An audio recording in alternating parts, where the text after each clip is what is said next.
this is Steve back again. I'm hoping these aren't too dark, but if they are, I'll remake them. No big deal.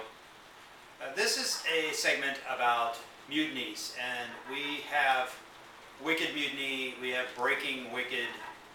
We are talking about Wicked a lot. Wicked is a big smash hit Broadway play that's based on a Wizard of Oz derivative book. There's about 50 books now from the Wizard of Oz content that was created in the 1920s or 30s, somewhere back in there. L. Frank Baum, 3 female letters, L, F, and B, 3 female letters, created Oz, and there are about 50 books, and there's lots of different authors, and one of the more recent ones is called simply, well, the book's title is longer, but the play that's made from that book, written in the 90s, I believe, 1990s, is called Wicked.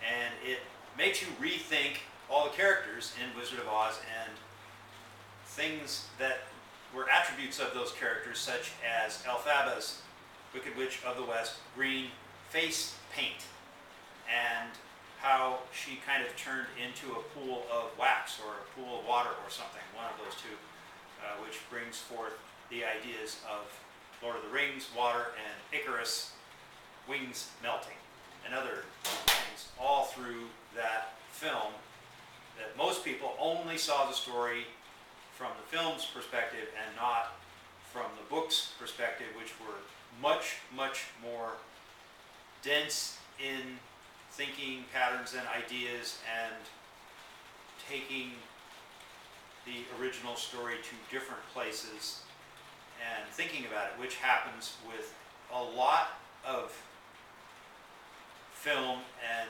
television series and books that are rewritten and rethought about and new characters added by other authors with or without the permission of the original authors. It's kind of what we do.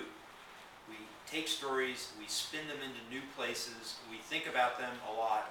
They inspire us to write a new story, and that happened a lot with Wizard of Oz.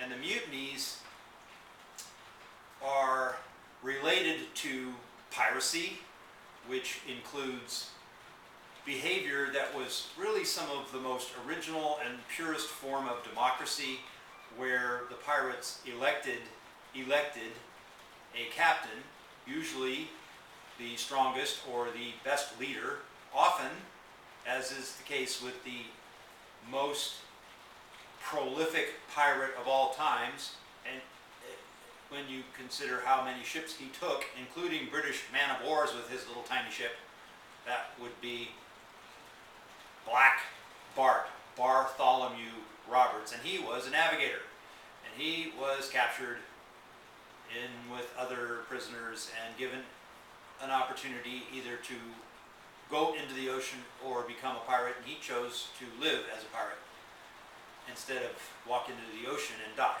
And that was common. That's how they got their extra hands on deck, was just to conscript people who they took their boat from. And they found out that he was a navigator, and pretty soon he was the navigator of the boat, and then pretty soon when the captain wasn't doing the best job for the crew, they decided to elect or otherwise conscript the navigator into the captain role, and he didn't want his head cut off, so he became captain. Sort of a little different form of democracy than if you volunteer by putting your name on the ballot and get a bunch of people to pay for a bunch of advertising and then become whatever political leader. I don't think he had a whole lot of choice in either becoming a pirate or becoming a captain, but because he was the navigator and because he knew how to think, because he was educated and a navigator, he took over 200 ships, and the next best pirate, I don't know, Teach or Blackbeard or somebody, took 9. I mean, he took 20 times the next best pirate. He probably took more ships than all the pirates in the whole history of the Caribbean or something. It was not even close, not even, he was not in some other part of the galaxy. And he took a man-of-war, or maybe 2, a man-of-war, a big ship, with the big guns. He had these little 4-pounders or something. So mutiny is from the world of the Caribbean especially, but also there's pirates still today off Africa and the Barbary Coast and places in the eastern hemisphere over towards, Malaysia and Indonesia, there's lots of piracy because it's efficient for wildlife to just take somebody's cheese, for the squirrel to just steal the other squirrel's nuts than it is to go find them yourself. And so that happens a lot, including with humans. We just take it. That's why you need navies, that's why you need armies, that's why you need walls, that's why you need weapons to defend yourself, to defend your cheese. Because if the other person has bigger weapons or more guys, usually guys, or a trebuchet, and they can mine underneath your wall and it falls down, and then they just swarm in and take all the women and enslave the rest, the boys maybe, and kill all the men, well, that's not a good thing. So you kind of need some defenses. And so people who have been farming for about 8,500 years or something have built defenses and built weapon systems and employed people like Leonardo da Vinci to make all kinds of crazy contraptions that allow us to keep our cheese and keep our girls safe and whatever. And then you have piracy of a different sort on the internet, which is stealing intellectual property. And I won't get into all of the nuances and ethics behind piracy, shareware, donationware, etc. ad nauseum, peer-to-peer networks, torrents. I'm actually from Torrance, California, so I know a thing or two about the other spelling of torrents, which is peer-to-peer networking, and trackers and such. But piracy is a big part of our history as not just a human being, but also piracy has been around the living world for a very long time and continues in the wild with all manner of species because it's efficient, because they're going to live longer if they just steal it than if they have to go work for it. If they have to go put their neck on the line and maybe get killed by the thing they're trying to kill in order to get the food, if they can just go take it while the other animal isn't looking, then that's efficient, and that's nature. Nature is efficient. It doesn't care. There's no ethics in nature. It's just whatever you can find, no matter whose it is. There's no property value in nature. If you have it and you're not looking and something else comes and takes it, that's nature. That's how it works. When you are a civilized wild animal, then you make rules so that you can have a conversation with somebody instead of just taking their cheese or taking their daughter or enslaving their wife or something. You make rules which get you into trouble real quickly when you start farming, because the rules sort of spin out of control and then you don't have any control over what you eat for dinner. They tell you, and they tell you how to believe in what the star patterns out there mean, and you have to believe them, otherwise they cut you out of the group. So mutinies are a really, really big part of human history and also the natural world's history and how it behaves. In the recruiting space, mutiny means throw everything out and start over. That's what the mutiny means with our wicked mutiny.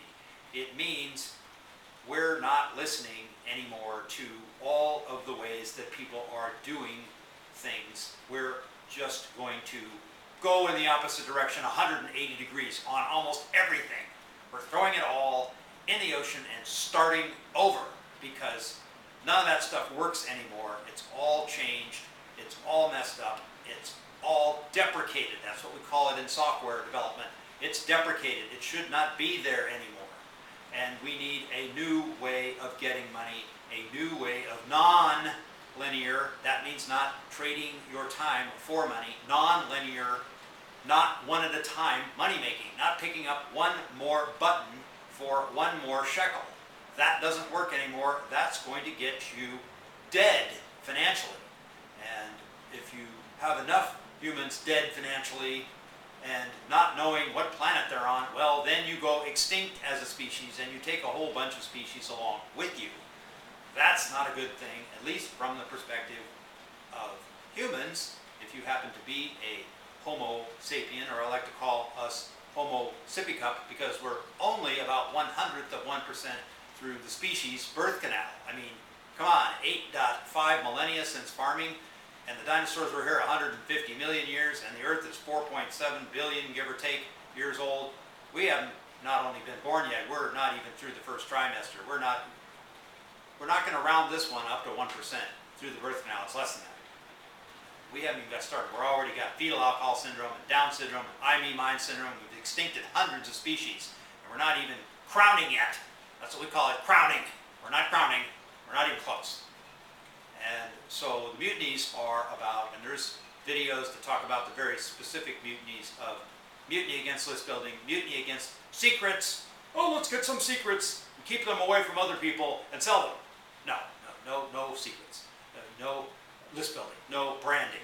No traffic. Traffic? Who's in traffic? Anybody with any money? Are they in traffic? No. You think the people that fly in Gulfstream 5 are in traffic? No. You think they're clicking on a Facebook ad? No. We're not interested in traffic. Traffic is stupid. All of these things that they want you to buy into are tiny think. And we're not about tiny think. We're just not. We're mutiny against that because it's not efficient.